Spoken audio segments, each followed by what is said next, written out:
Assalamualaikum warahmatullahi wabarakatuh. Hai guys, Ari di sini. Kali ini saya akan coba menjelaskan metode analisis regresi linear berganda. Metode ini umumnya digunakan pada penelitian-penelitian akuntansi, manajemen, ataupun penelitian-penelitian ilmu sosial lainnya. Penjelasan metode analisis regresi linear berganda ini saya ambil dari buku yang sudah saya tulis yang berjudul Metode Penelitian Akuntansi dan Manajemen. Seperti ini bukunya. Dalam video kali ini, saya akan coba menjelaskan apa itu regresi linear berganda secara singkat, serta saya juga akan memberikan contoh-contoh pengolahan data untuk analisis regresi linear berganda menggunakan software SPSS. Regresi linear berganda adalah model regresi yang digunakan untuk menganalisis penelitian yang pengamatannya dilakukan pada beberapa variabel X atau variabel independen untuk melihat ada atau tidaknya pengaruh terhadap satu variabel Y. Di dalam analisis regresi linear berganda ini ada beberapa tahapan-tahapan yang perlu diperhatikan. Yang pertama adalah uji instrumen apabila data sumber yang didapat berasal dari penyebaran kuesioner. Yang kedua adalah uji asumsi klasik, di mana uji asumsi klasik terdiri dari uji normalitas, uji heteroskedastisitas, uji multikolinearitas, dan uji autokorelasi. Lalu yang terakhir adalah uji hipotesis. Uji hipotesis terdiri dari uji kelayakan model atau uji F. Lalu kita melihat koefisien determinasi, nilai dari koefisien determinasi, dan yang terakhir adalah uji T. Karena data yang akan saya contohkan adalah data yang bersumber dari kuesioner, maka saya akan coba menjelaskan terlebih dahulu proses pengolahan data untuk uji instrumen.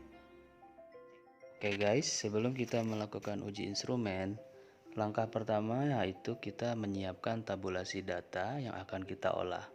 Seperti ini contohnya. Ini adalah variabel Y, variabel lin accounting.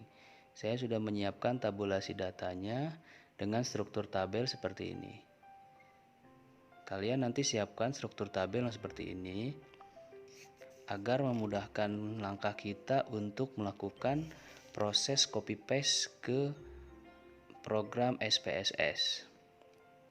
Lakukan hal yang sama untuk variabel-variabel lain. Di sini variabel X1 saya adalah CI atau continuous improvement. Ya guys, siapkan seperti ini. Ini juga nanti akan kita copy paste ke program SPSS. Seperti ini ya bentuknya ya. Tabulasi data dengan struktur tabel Excel seperti ini. Lakukan hal yang sama untuk variabel-variabel berikutnya. Sini variabel X2 saya, value stream cost. Ini adalah butir-butir kuesioner. Lalu variabel-variabel berikutnya juga dilakukan hal yang sama, balance scorecard. Ini variabel X3 saya. Dan terakhir variabel X4 saya, just in time. Saya buat juga struktur tabelnya sama persis dengan variabel-variabel yang lainnya. Seperti ini struktur tabel yang nantinya akan membantu kita untuk mempercepat proses copy paste ke kolom yang ada di SPSS. Lalu kemudian kita juga bisa membuat struktur tabel gabungan ya. Fungsinya di sini untuk lebih mempermudah kita dalam melakukan copy paste ke tabel yang ada di SPSS nanti, karena ini berisi semua data gabungan dari semua variabel yang kita teliti. Jadi kita tidak perlu mengcopy paste satu-satu variabel, tapi bisa langsung secara keseluruhan sekali kerja. Nah, seperti ini bentuknya ya. Struktur tabel gabungan dari ke semua variabel yang kita akan olah datanya pada program SPSS. Oke guys. Ya, jadi lebih banyak ya dibanding per variabel. Tapi ini mungkin lebih efisien dan efektif. Kalau saya melakukan hal ini, tidak satu-satu. Jadi saya buat dulu struktur tabel secara keseluruhan, saya siapkan program SPSS-nya, lalu saya copy paste sehingga prosesnya bisa langsung selesai. Oke guys, selanjutnya kita buka program SPSS. Oke guys, perlu kita ketahui uji instrumen ini penting dilakukan untuk penelitian yang sumber datanya berasal dari kuesioner, karena hal ini perlu dilakukan untuk melihat apakah butir pernyataan yang telah dibuat dalam kuesioner memenuhi syarat utama, yaitu validitas dan reliabilitas. Pada bagian variable view di program SPSS, langkah pertama yang kita lakukan adalah memasukkan variabel-variabel yang kita teliti yang ada di program Excel ini. Contohnya di sini ada variabel lean accounting 1, maksudnya di sini adalah indikator dari variabel lean accounting. Satu variabel terdiri dari 8 indikator.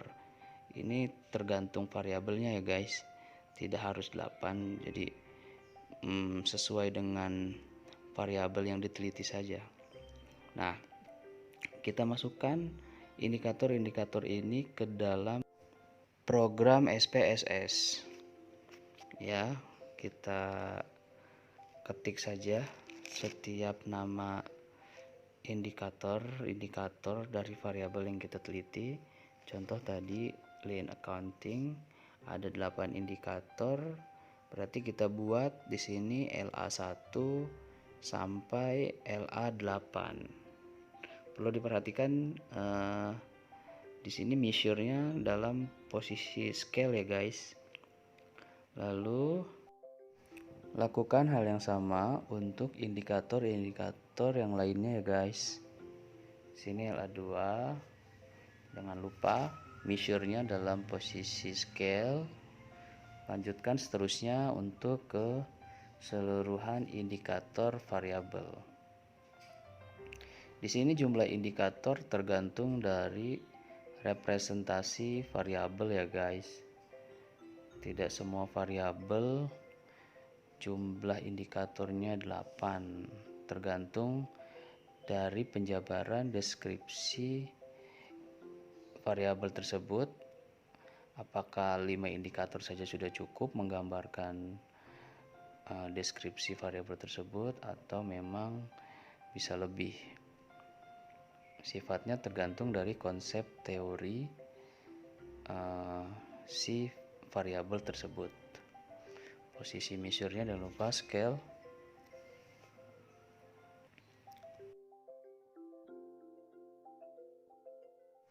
Begitu juga untuk variabel yang lainnya ya guys. Di sini indikator dari variabel X2 saya buat struktur tabel di SPSS-nya sama persis dengan indikator variabel X1 sebelumnya yang sudah saya buat. Saya susun dulu tiap-tiap indikator. Di sini sama pula ada 8 indikator. Lalu measure-nya dalam posisi scale, semuanya klik 2 kali saja guys, biar langsung otomatis.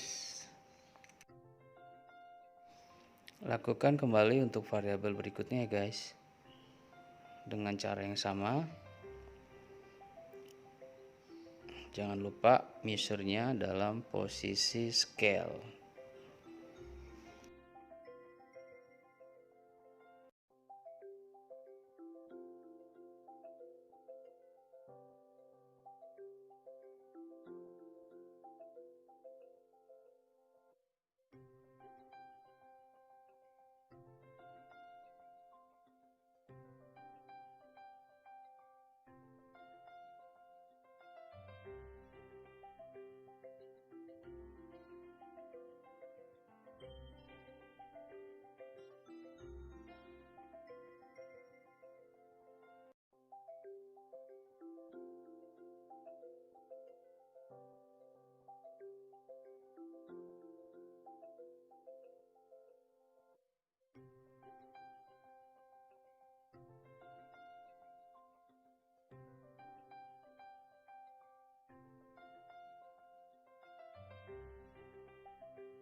Kemudian selesai kita menginput keseluruhan indikator dari variabel yang kita teliti, kita rubah pada kolom desimal ini menjadi 0. Lakukan hal yang sama untuk keseluruhan indikator variabel yang akan kita teliti. Ya, jangan sampai salah guys ya. Sini dalam posisi 0 semuanya.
Setelah selesai semuanya, kolom desimal kita nolkan, kita masuk ke data view.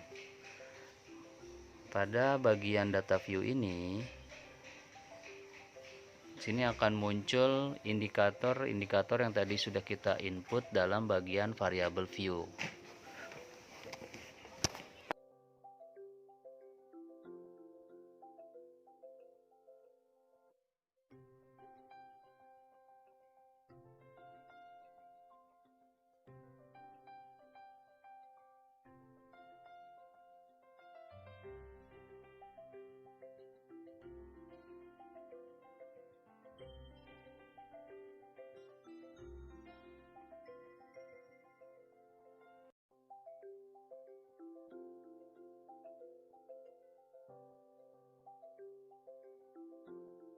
Kemudian kita copy paste data dari indikator setiap variabel yang kita buat dalam sheet gabungan. Kita copy datanya saja, karena nanti yang akan kita olah adalah data ini guys. Oke, copy semua, dipaste ke data view SPSS yang sudah kita siapkan.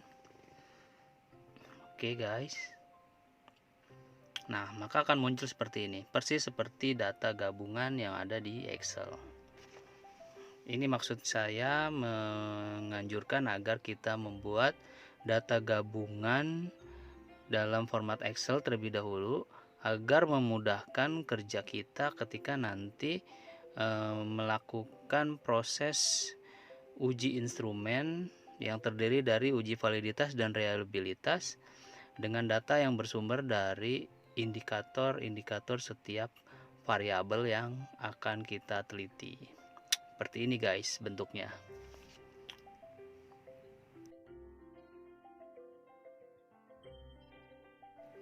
Setelah itu kita sudah bisa melakukan proses uji instrumen yang pertama, yaitu uji validitas. Klik analyze, lalu pilih scale dan kemudian pilih reliability analysis.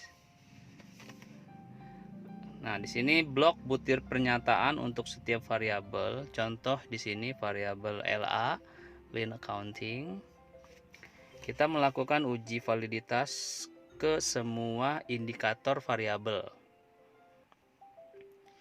Di sini saya hanya menyontohkan yang variabel LA saja, karena pada dasarnya cara yang sama dilakukan untuk indikator-indikator variabel yang lain. Oke, sudah masuk ke dalam kolom item, kotak item sudah masuk, dan pastikan pada bagian menu model dalam kondisi alpha. Lalu klik statistik, maka akan muncul kotak dialog Reliability Analysis Statistik. Pada kolom descriptive for centang diberikan tanda centang. Perhatikan pada bagian descriptive for, di sini ada 3 kotak. Pastikan yang kita centang adalah pada bagian scale if item deleted. Lalu pada kolom inter item centang kotak correlation. Kemudian klik continue, lalu klik lagi OK.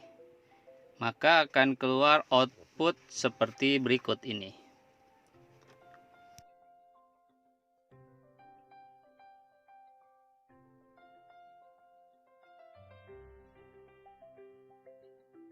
Nah guys, kita di sini cari tabel item total statistik untuk melihat hasil dari uji validitas, di mana kita tadi melakukan pengujian uji validitas pada indikator variabel LA, Lean Accounting.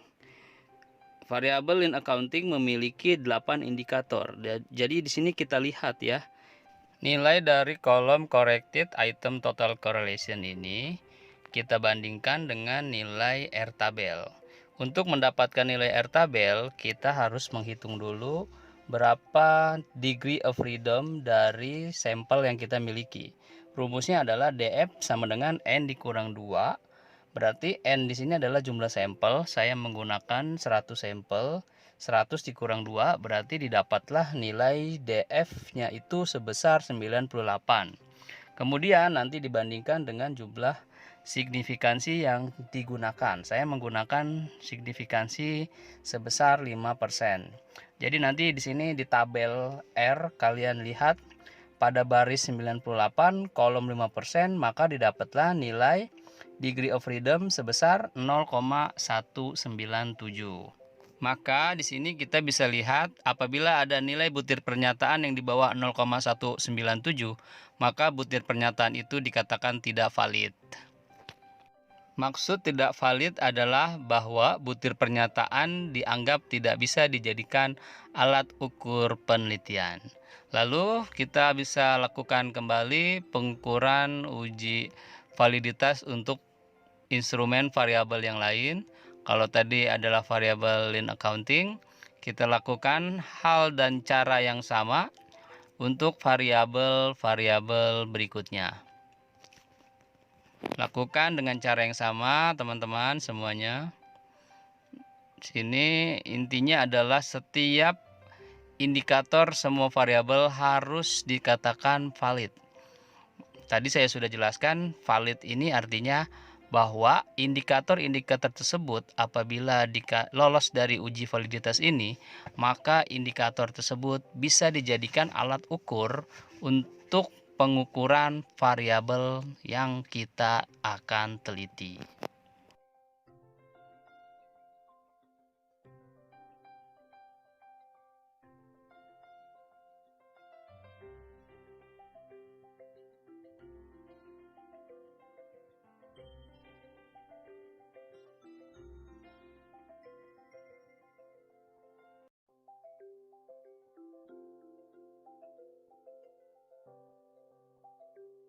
Selanjutnya di sini kita melakukan pengujian reliabilitas dengan cara yang sama seperti pengujian validitas.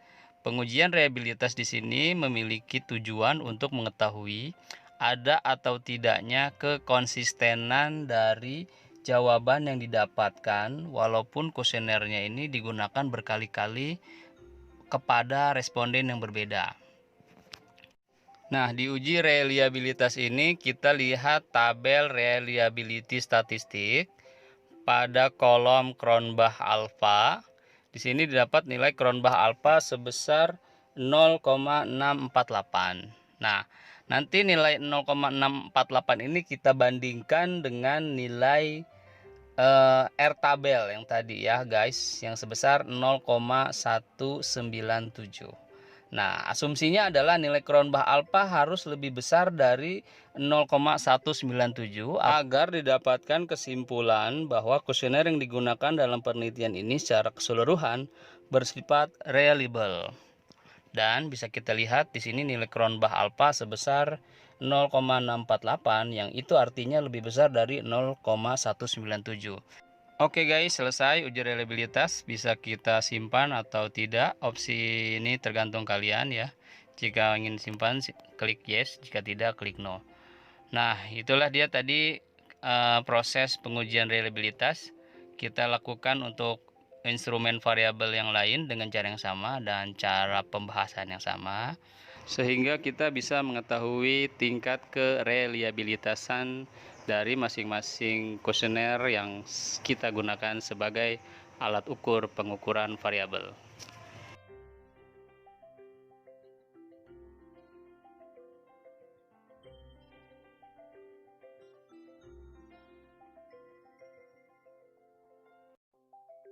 Dan setelah selesai melakukan pengukuran reliabilitas untuk seluruh variabel, maka yang perlu kita lakukan adalah jangan lupa di save ya guys hasil kerja ini, karena suatu saat mungkin bisa kita pergunakan kembali. Oke guys, sekian saja dari saya. Saya akhiri. Subhanakallahumma wa bihamdika asyhadu alla ilaha illa anta astaghfiruka wa atubu ilaik. Wassalamualaikum warahmatullahi wabarakatuh.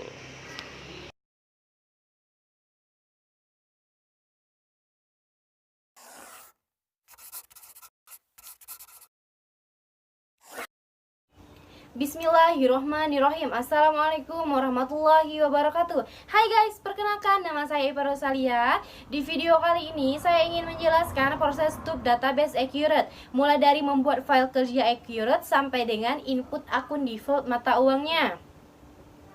Database accurate merupakan tempat di mana data-data perusahaan yang Anda kelola disimpan pada komputer server.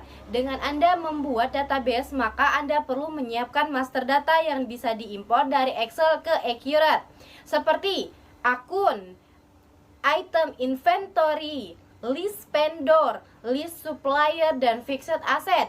Untuk membuat database accurate dengan mudah, Anda dapat mengikuti langkah-langkah yang sudah saya bikin di video kali ini. Jangan lama-lama guys, langsung aja kita ke tutorialnya.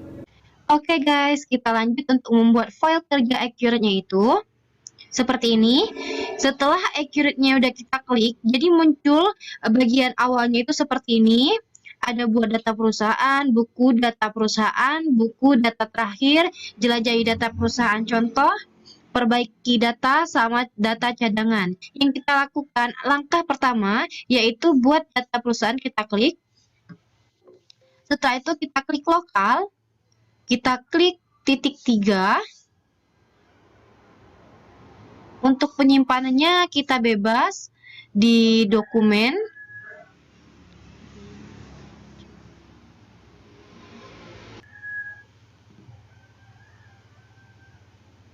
File name-nya kita bikin PT Maju Jaya.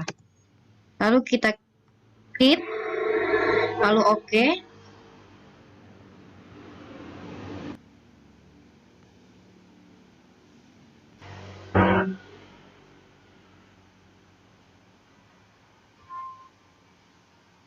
Setelah itu muncul daftar seperti ini, nama penggunanya supervisor, kata sandinya kita gunakan yang sama, supervisor. Lalu kita klik OK. Setelah muncul tampilan selamat datang di Accurate, kita pilih bahasa yang akan digunakan, yaitu klik Indonesia, lalu kita klik lanjut. Lalu persiapan mahir, kita klik lanjut. Setelah itu, kita klik di bagian namanya ini, kita buat rupiah. Nilai tukarnya 1, tipe nilai tukarnya Rp1 berbanding 1, negaranya Indonesia, simbolnya Rp. Lalu kita klik lanjut. Setelah itu input informasi perusahaan, periode perusahaan, ketik nama perusahaan dan alamat. Ini nama perusahaan yang kita pakai tadi. Seperti ini, saya sudah bikin nama perusahaan PT Manjujaya, alamatnya, lalu tanggal dimulainya ini kita bikin, ini anggap saja tanggal 30 bulan 5 2018. Lalu setelah itu kita klik lanjut. Setelah itu, ini diisi nomor seri fakturnya. Nomor seri fakturnya kita pakai 11.0000000,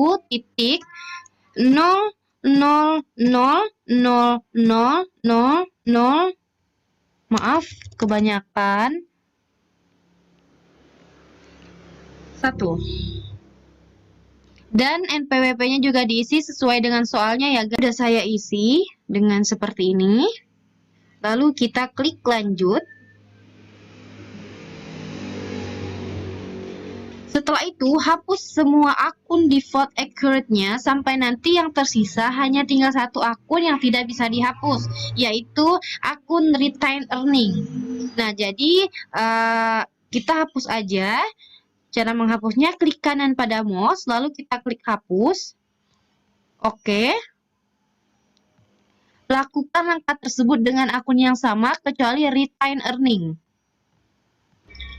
Selanjutnya, lakukan impor daftar akun dengan melakukan klik di sini untuk impor dari berkas. Kita klik.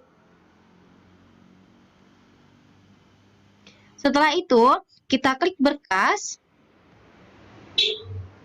Kita rubah file of tipenya itu menjadi Excel. Seperti ini. Kita klik daftar akun. Terus open, lalu kita klik ambil data.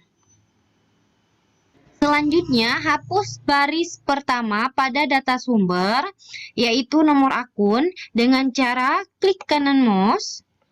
Pada barisan nomor akun, kita klik hapus, lalu klik yes. Setelah itu, klik definisi kolom. Ini kita bikin nomor akun. Terus di sini nama akun. Terus di sini tipe akun. Lalu dia akan muncul seperti ini, dan ini kita ubah juga menjadi, nah ini udah saya ubah definisinya seperti ini. Lalu kita klik OK. Lalu kita klik impor data. Lalu kita klik OK.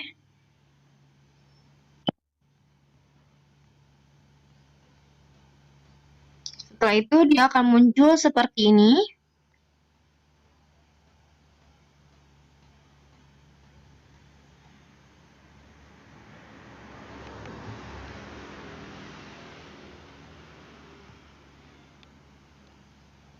Selanjutnya, kita ubah akun pada akun default untuk dalam bentuk ekuitas saldo awalnya itu. Kita bikin laba ditahan.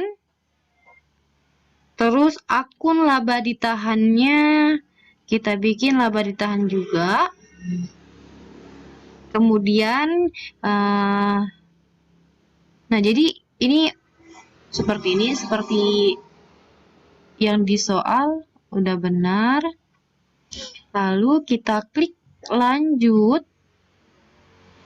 Nah, setelah itu kita input akun default mata uangnya seperti ini. Nama mata uangnya itu harus rupiah, sudah saya bikin. Terus akun hutangnya itu hutang dagang. akun piutangnya itu piutang dagang, pembayaran dibayar di muka penjualan, uang muka penjualan, setelah itu pembayaran di muka pembelian, uang muka pembelian, diskon penjualan, potongan penjualan.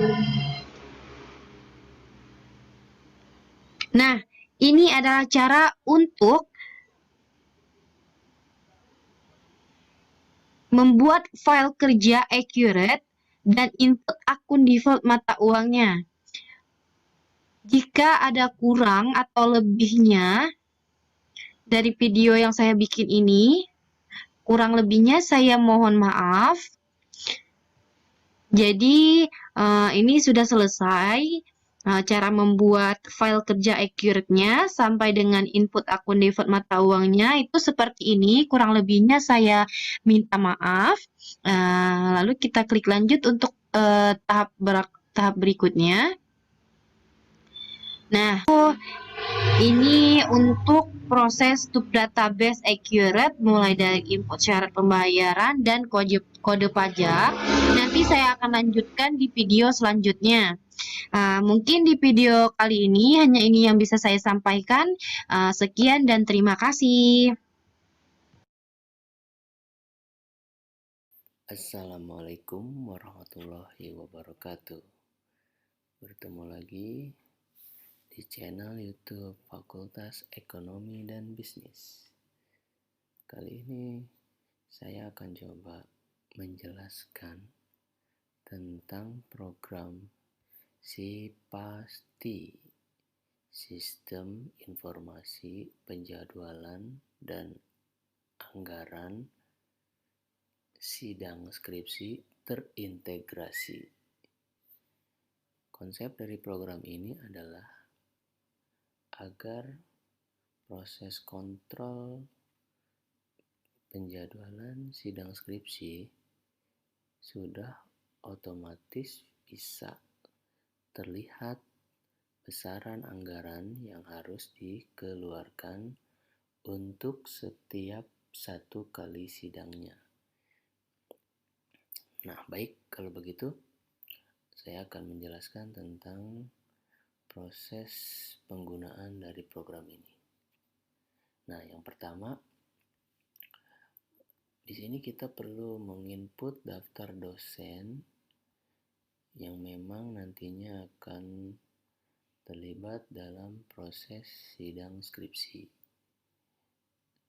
Nama-nama dosen di sini nantinya juga perlu dimasukkan berapa banyak jumlah bimbingan skripsinya.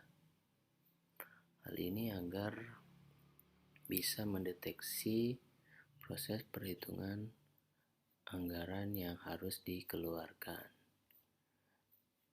Kita kembali lagi ke menu utama.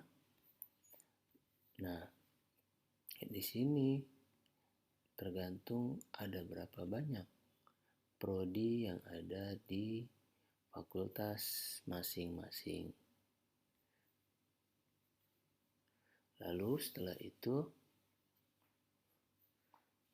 banyaknya prodi ini nantinya akan secara otomatis terintegrasi atau terakumulasi dalam bagian rekap sidang skripsi. Nah, ini adalah jumlah dosen, nama-nama dosen dari 3 prodi yang terlibat dalam proses pelaksanaan sidang skripsi. Nah, selanjutnya kita melihat proses penginputan jadwal sidang skripsi. Ini saya ambil contoh dari prodi yang sudah menginput, yaitu prodi akuntansi. Ya, di sini kita lihat sudah 2 kali pelaksanaan sidang skripsi. Masing-masing pelaksanaan sidang itu sebanyak 16 kali. Baik, ini proses penginputannya. Dan ini adalah nama dosen yang diambil dari bagian atau menu daftar dosen. Ini dia nama-nama dosen yang diambil dengan menggunakan konsep hyperlink. Dengan menggunakan konsep data validasi. Nah, ini dia dari dosen pembimbing, ketua penguji, penguji 1, penguji 2. Nah, tadi di bagian dosen pembimbing nantinya akan terrecord total mahasiswa bimbingan yang sudah diinput di daftar dosen bagian jumlah bimbingan skripsi. Ini secara otomatis akan berelasi pada menu penjadwalan. Nih, di sini dia ya. Nah, setelah selesai menginput penjadwalan sidang skripsi para dosen, di sini nantinya akan terdeteksi bentrok atau tidaknya para dosen-dosen yang dijadwalkan dalam pelaksanaan sidang skripsi. Jadi ini diinput satu persatu. Ketika ada bentrok, dia akan memberikan sebuah sinyal dalam bentuk warna pink. Saya ambil contoh, misalkan di sini mahasiswa bernama Tia Agustin, dosen pembimbing Mulyadi, pukul 13 disidang oleh ketua penguji ini dan ini sebagai dosen pembimbing ya, merangkap penguji. Nah, Mulyadi di sini sudah ada jam di pukul 13. Nah, bila kita menempatkan kembali dosen bernama yang sama di waktu yang sama, maka hal tersebut akan mengakibatkan bentrok dan ini akan bisa terdeteksi.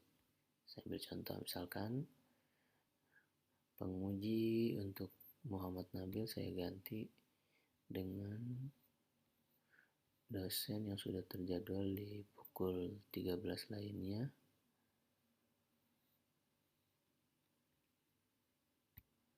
Nah, ini dia. Secara otomatis akan mendeteksi adanya sebuah bentrok.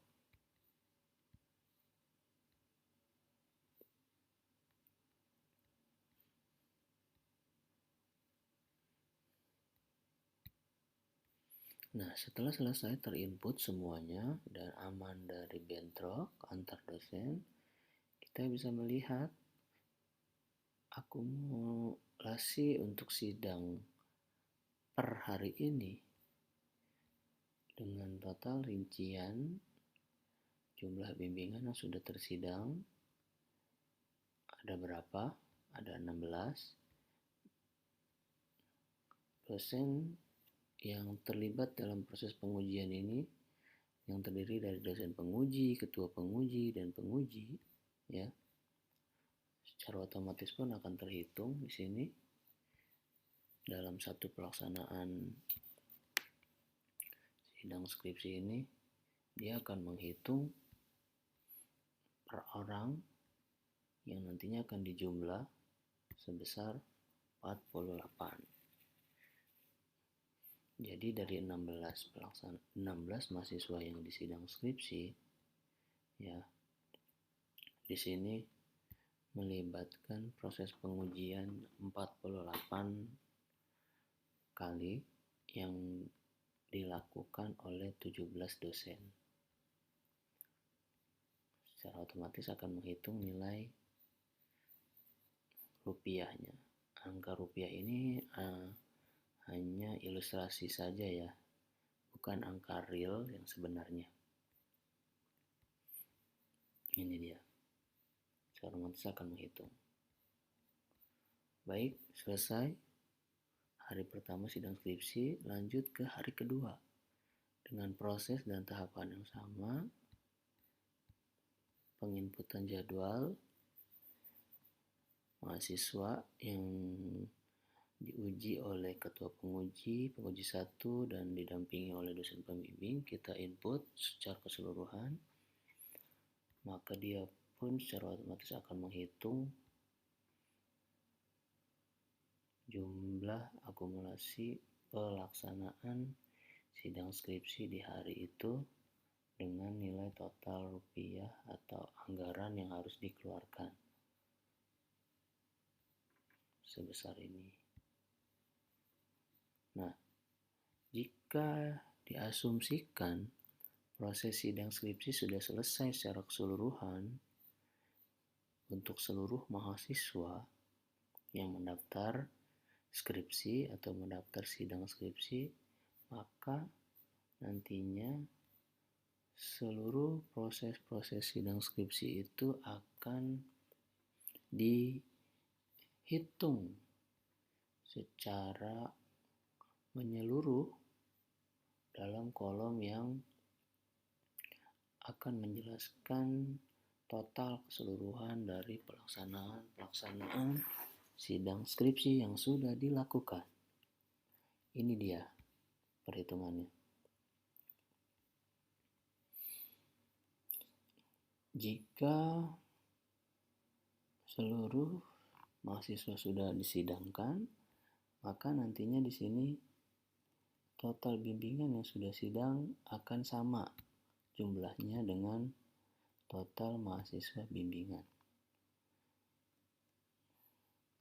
Nah, apabila ada mahasiswa yang tidak ikut sidang pada tahun ini atau tahun yang sedang dilaksanakan proses sidang, maka di sini akan terdeteksi total mahasiswa yang belum sidang.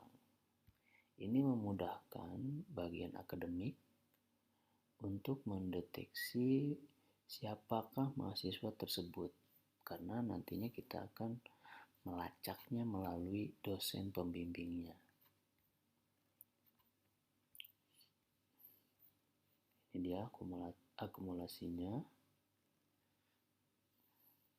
Jadi total mahasiswa bimbingan yang sudah sidang, dan jika ada mahasiswa yang tidak ikut sidang dalam 1 tahun pelaksanaan sidang itu, maka akan terdata di sini.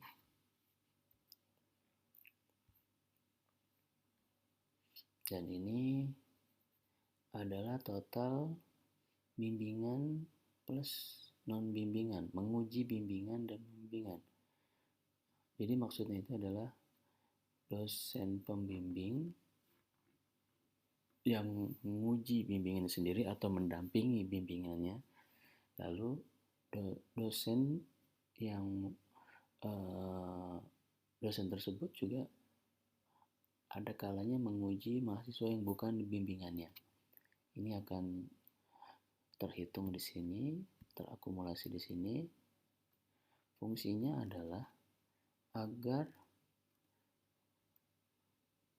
pimpinan fakultas atau prodi bisa mengontrol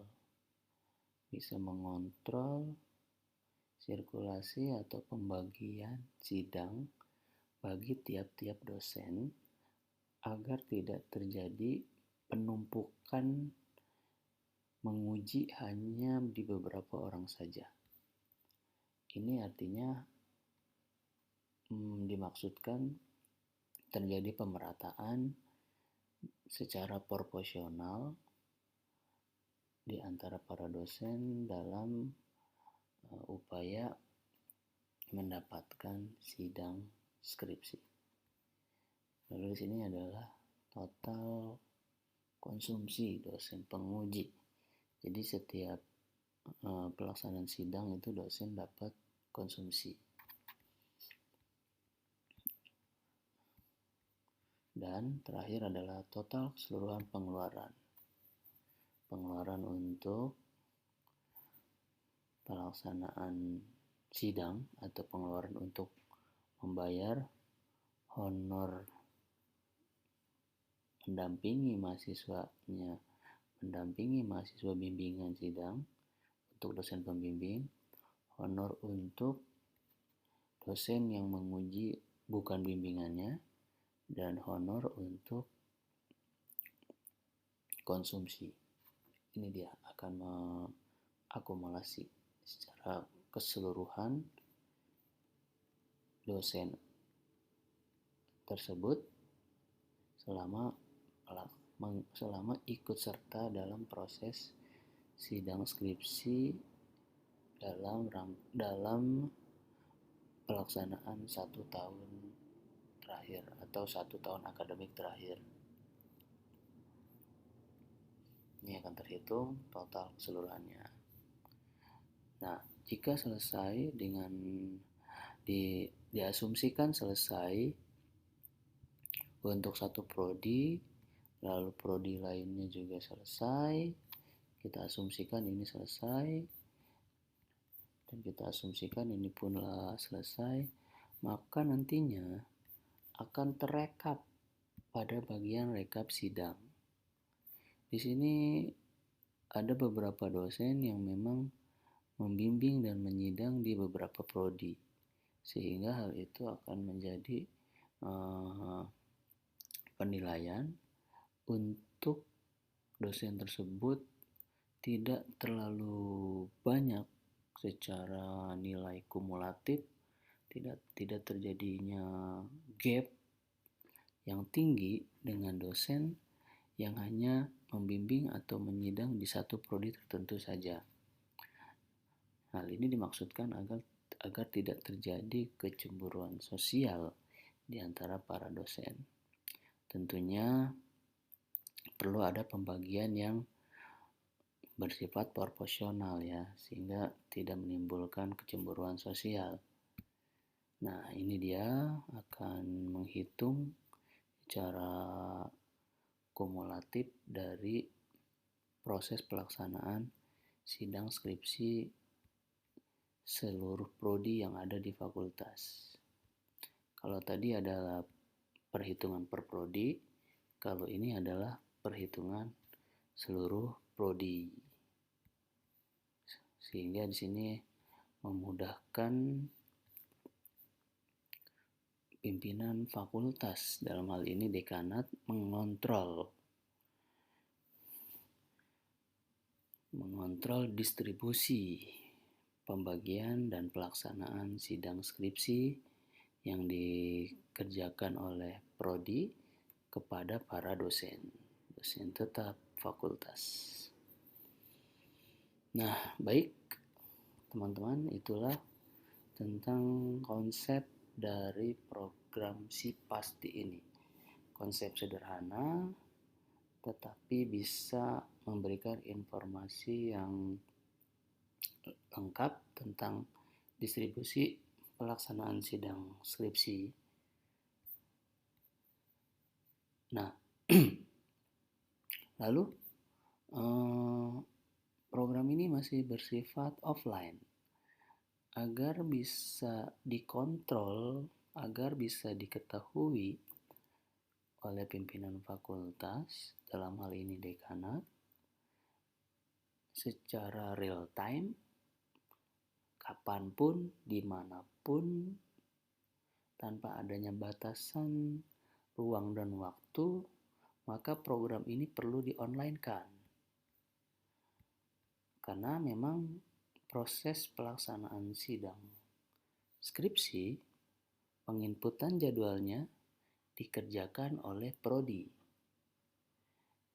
Nah, untuk kepentingan tata kelola yang baik dalam hal pengontrolan agar tidak terjadi penumpukan atau tidak terjadi hal-hal yang memang bisa menimbulkan gap antara dosen satu dengan dosen yang lainnya, maka kontrol dimulai dari proses penginputan. Baik, kita langsung demokan saja bagaimana cara mengonline-kan program ini.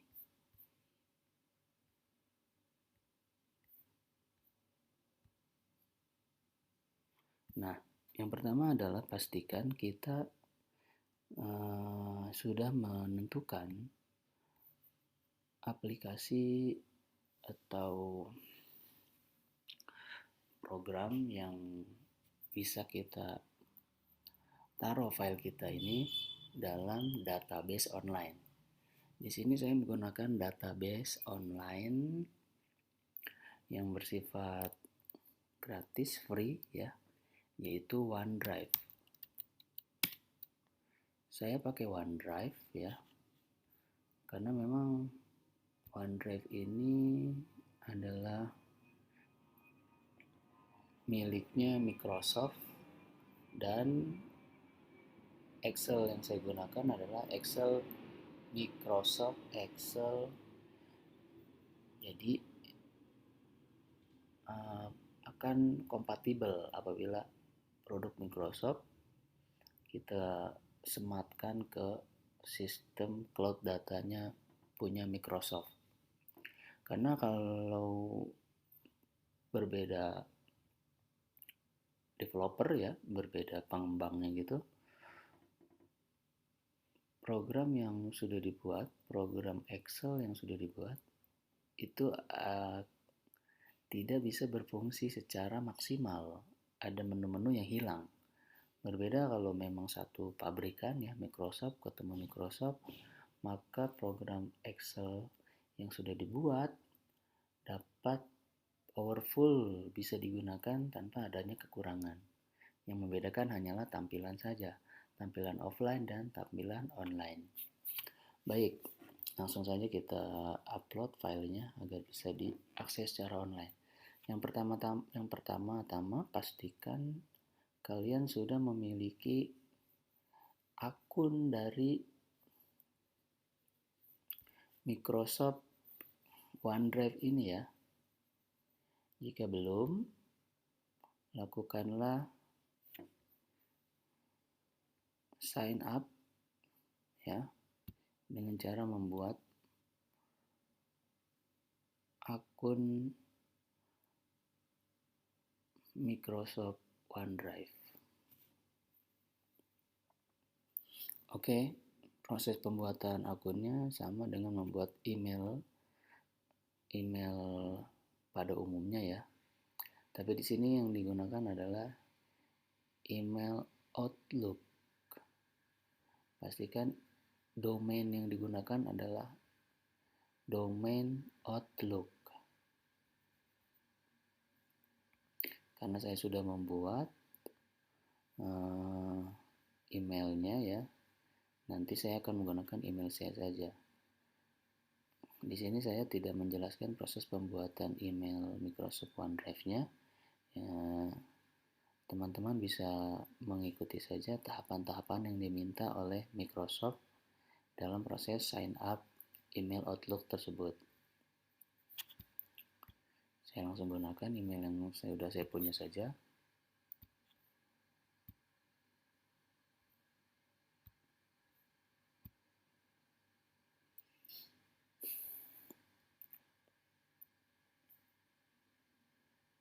Nah, ini dia adalah email atau direktori OneDrive saya dengan menggunakan email Outlook saya ya.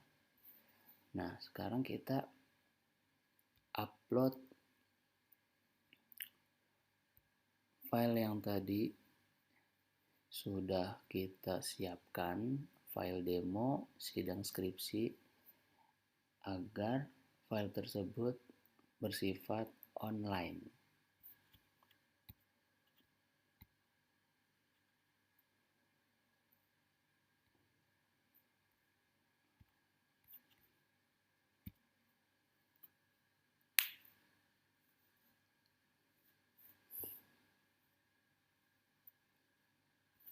Nah, ini udah masuk. Untuk mengonlinekan program ini sangat mudah sekali teman-teman. Kita tinggal klik, centang, lalu share.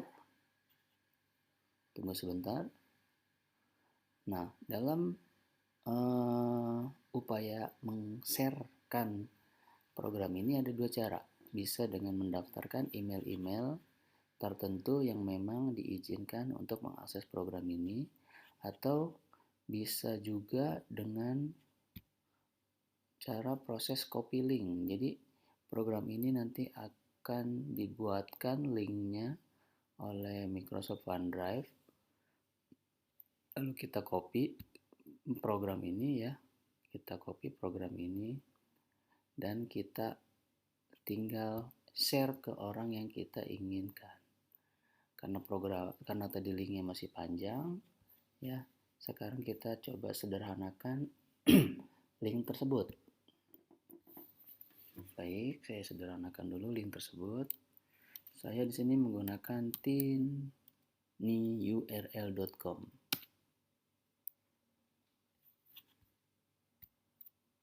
Oke, ini sudah keluar tinyurl.com. Nah, enter a long URL to make tiny.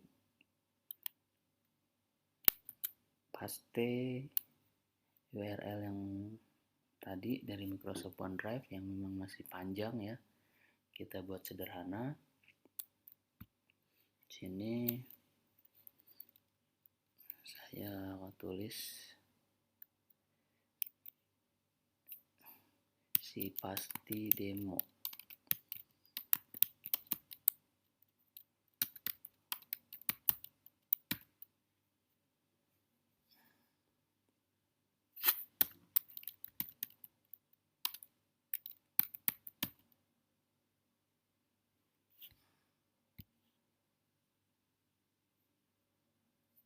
Oke, ini sudah jadi si pasti demo video.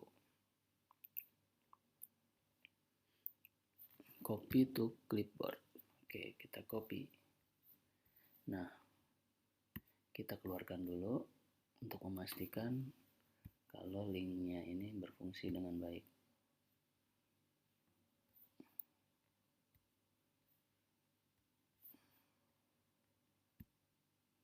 Oke, kita buka jendela browser yang baru. Kita paste di sini. Enter.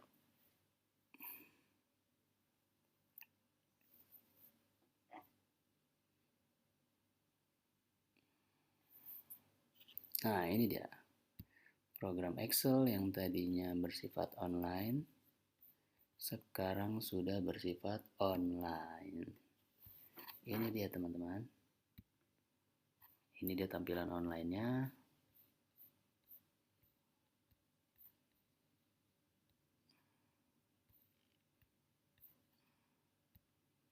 Nah, ini dia tampilan online-nya. Jadi nanti di sini yang dilakukan prodi adalah menginput program online ini ya. Prodi mengerjakan penjadwalan di program Excel online ini, program si pasti. Dan nanti pun dekanat atau pimpinan fakultas bisa membuka program ini dengan menggunakan link yang tadi sudah kita siapkan. Karena kepentingan pimpinan fakultas di sini adalah kontrol, maka yang dilihat adalah bagian rekap sidang. Jika ingin mengontrol proses pelaksanaan sidang secara keseluruhan prodi yang ada di fakultas, atau juga bisa mengontrol pelaksanaan sidang untuk tiap-tiap prodi. Mengkontrol tiap-tiap prodi, di sini bisa lihat distribusi masing-masing dosen prodi mendapatkan berapa sidang dan sudah berapa bimbingannya yang naik sidang. Seperti itu. Baik, demikian saja video ini. Maksud dari dibuatnya program ini, ide dasar dibuatnya program ini adalah agar proses kontrol bisa lebih real time dilakukan, untuk meminimalisir masalah adanya gap, adanya pembagian jadwal sidang yang tidak merata, ya, karena pembagian jadwal sidang yang tidak merata bisa menyebabkan konflik, bisa menyebabkan kecemburuan sosial di antara para dosen. Tentunya pembagian sidang dosen itu pun dilakukan secara proporsional berdasarkan kriteria-kriteria tertentu. Sekian saja video ini saya buat. Like kalau kalian suka, dislike kalau kalian tidak suka. Jangan lupa ketik di kolom komentar jika ada pertanyaan, dan jangan lupa pula untuk subscribe agar channel YouTube ini bisa terus berkembang. Sekian dari saya selaku admin YouTube Fakultas. Subhanakallahumma wa bihamdika asyhadu an la ilaha illa anta astaghfiruka wa atubu ilaik. Wassalamualaikum warahmatullahi wabarakatuh.